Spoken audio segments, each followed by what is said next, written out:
22. dersi Sunen-i Tirmizi'den. Elhamdülillahi Rabbil alemin.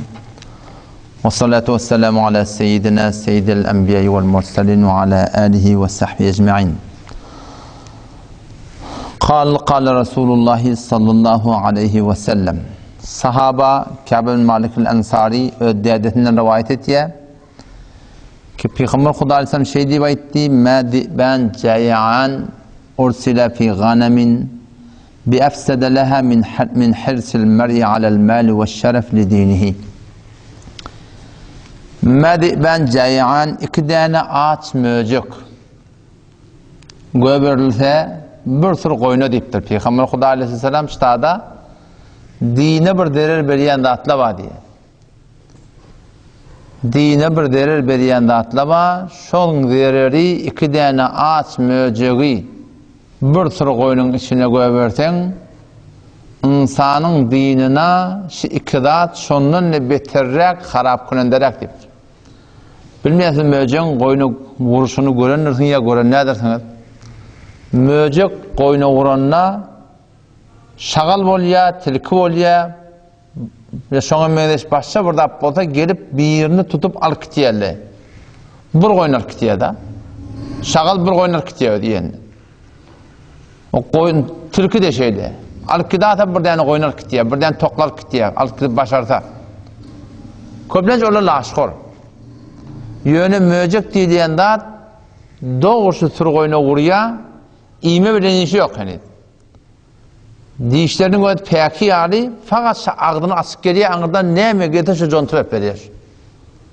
Kuyrukta gelsin ağdına, kolu gelsin ayağına, ağdına, kulak gelsin ağdına. Şu köplençte şu bokurduktan tutup bokurduktan da şu öldürüp çıkıp gidiyor da.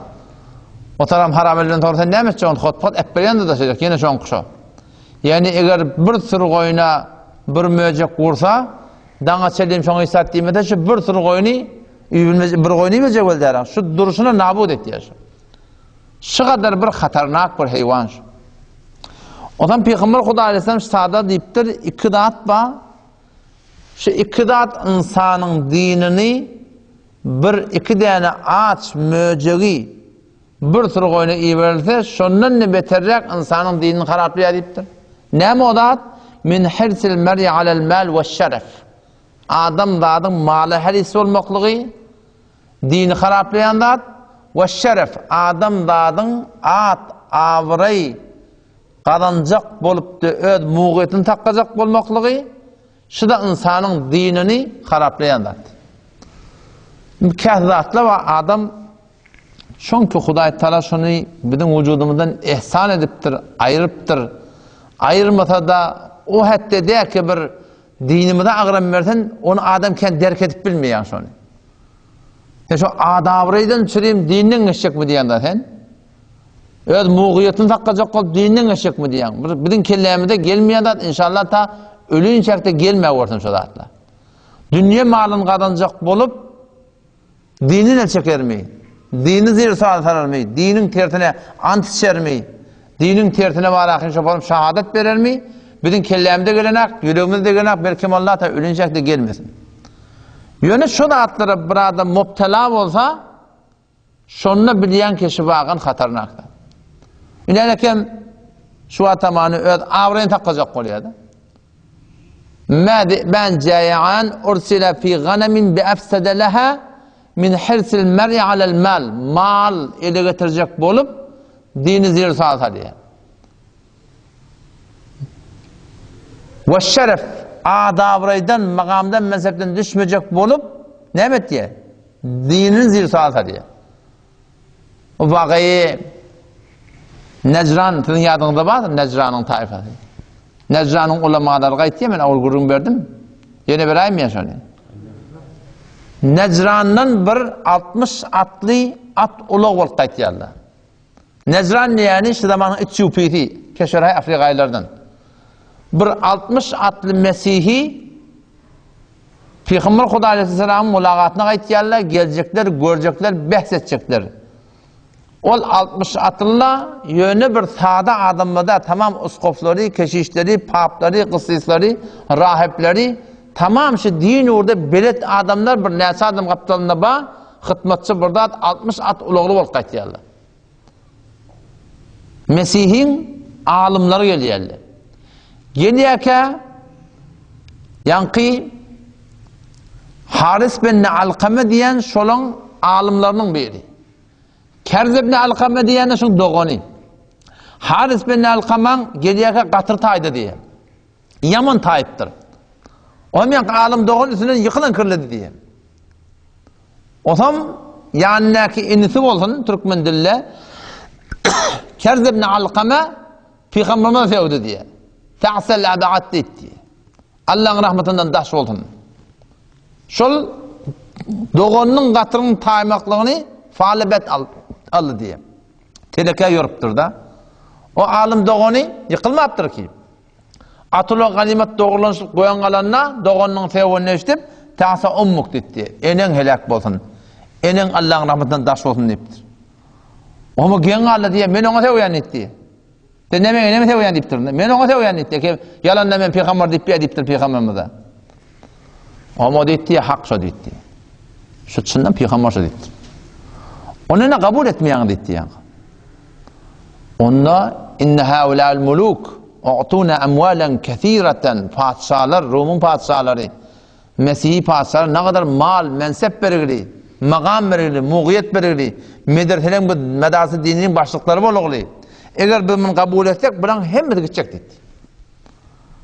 Adam şonna Yanqi Kerz ibn Alqama için çekti diye. O bile bilýärmiş o. Bilip durup şey dipdi onlara o. Şondan gelýär Peygamber sallallahu yanına. İkinni vakmış gelirlerine. Sahabalar diye biz şu adet çedim şöyle cemaat görem da. Kelleli, sakkallı, giyimli, hemmesi at uloglu bir hevur tiylagıl cemaat bol keptirdi.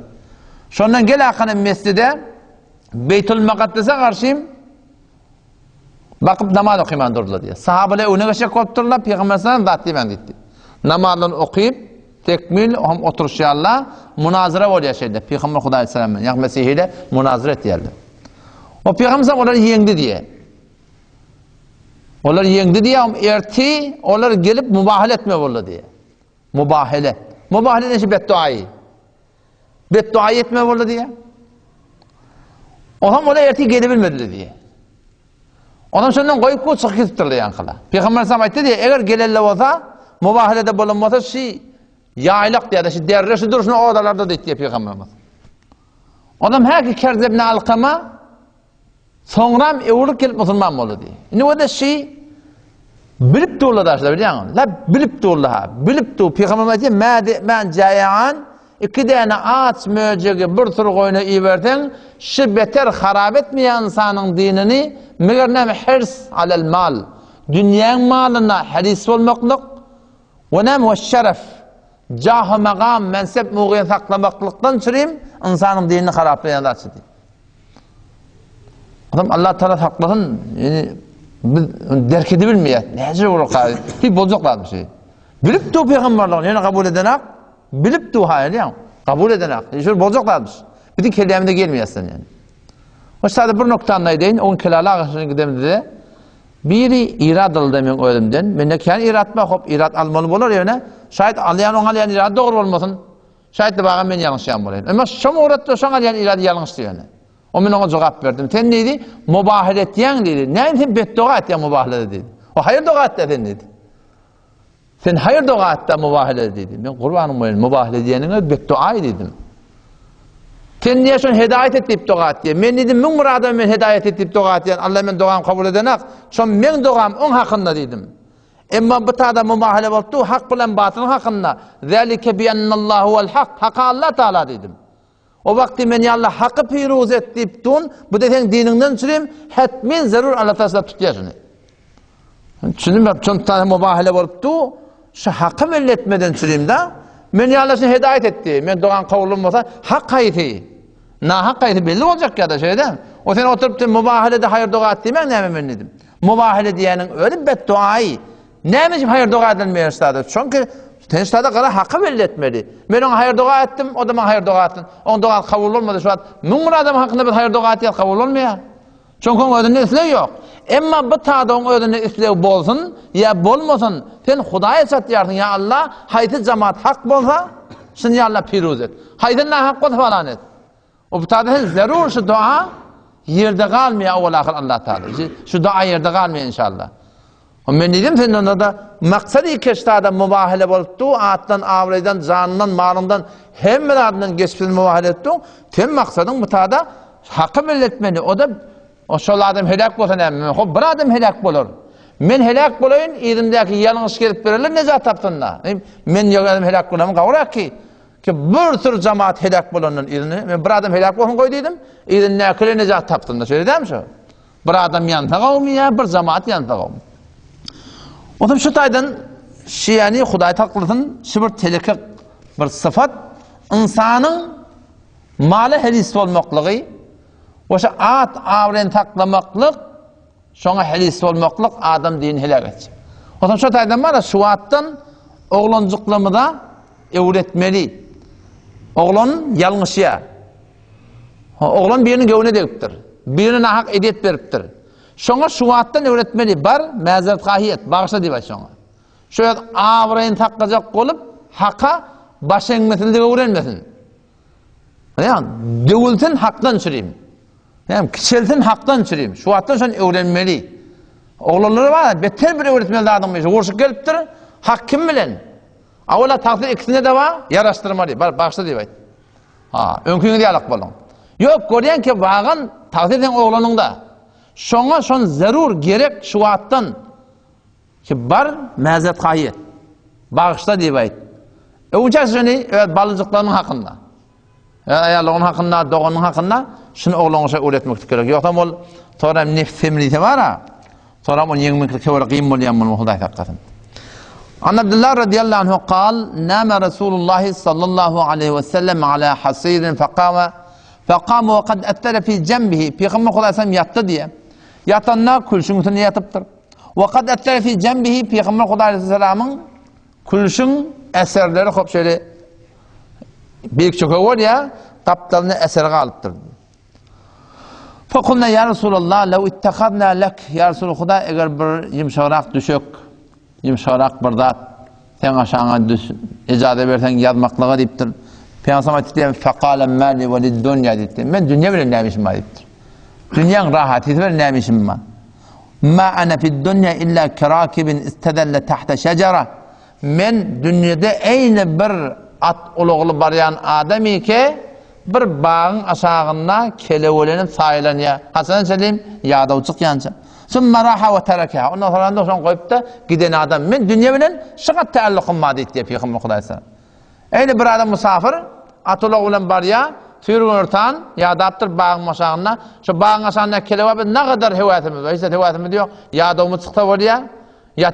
Yatakta şoň aşagynda günaylanıp üstümde gelmete bolýar. Toram ku goýýat gitýär. Men dünýä bilen taallukym şehatdan mundan göňde maňa da terek edipdir. Hatta hadisde gelýär, bir gün Peygamber Hudaý sallam galiben Hazrat Hafsa radiyallahu anha öýünde erti täçide turulmaýar. Täçide turulmaýar.